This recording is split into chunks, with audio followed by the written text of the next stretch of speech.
Bonjour à tous, comme chaque semaine, maintenant vous y êtes habitués, on retrouve un artiste dans la séquence M. Cette semaine, il s'agit d'un humoriste imitateur que vous avez connu pour la plupart grâce à ses très fameux canulars téléphoniques. Je veux bien évidemment parler de Gérald Dahan.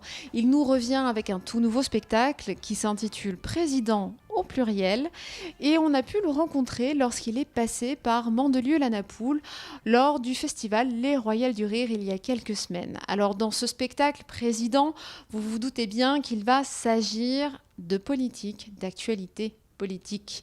En effet, on va y retrouver tous ceux qui auraient bien aimé être président, tous ceux qui l'ont été, tous ceux qui aimeraient l'être, tous ceux qui le seront peut-être, et puis celui qui l'est actuellement. Et tous ces personnages vont vivre grâce au corps, mais aussi et surtout à la voix de cet homme observateur, cet artiste plein d'empathie qui aime donner vie à tous ces gens sur scène. Alors, chose très très surprenante, c'est qu'habituellement quand on pense imitateur, on pense bien sûr aux prouesses vocales. Gérald Dahan, quant à lui, s'offre le luxe de terminer son spectacle en silence. En effet, vous le verrez, grâce à quelques attitudes, à quelques mimiques et à quelques gestuels et postures, il arrive à donner vie à des DSK, des Patrick Timsit et des Mr Bean plus vrais que nature. Je vous invite à le retrouver sur scène le 29 décembre au festival Déclaration d'humour créé par Véronique Barbe. Ça se jouera donc le 29 décembre à Saint-Tropez, et puis un petit peu plus tard, au printemps, le 17 mars, à l'espace Félix Martin de Saint-Raphaël. Salut, c'est Gérald Dahan sur la séquence M. Comme mensuel. Monsieur le Président! Non, Monsieur le Président! C'est de l'autre côté! De l'autre côté, les gens. De l'autre côté.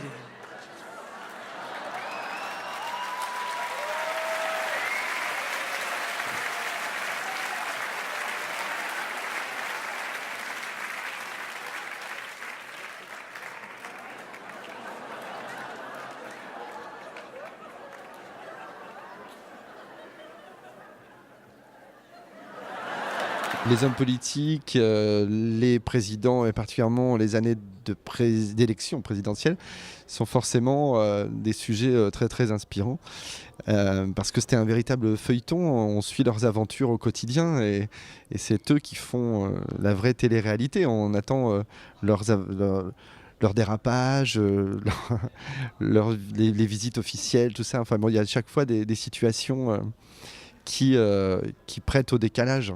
Les hommes politiques tweetent et ils tweetent plus vite qu'ils ne pensent. Le changement!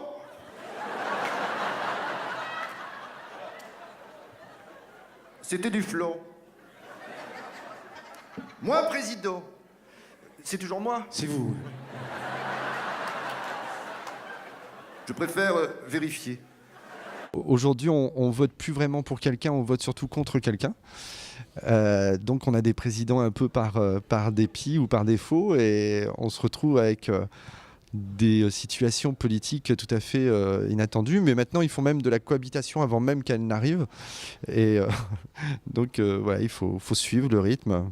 Alors, puisqu'il faut faire des économies, je propose de faire des économies sur la consommation de la nourriture en ayant une idée toute simple.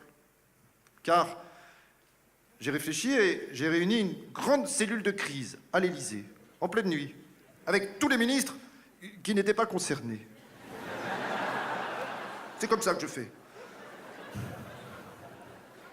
Et on a décidé de mutualiser les saucisses de Toulouse et celles de Strasbourg et de faire une seule et même région, l'Alsace-Pyrénées. Avec un nouveau plat qui mélangera les deux spécialités culinaires sous un seul et même nom, le chou-soulé.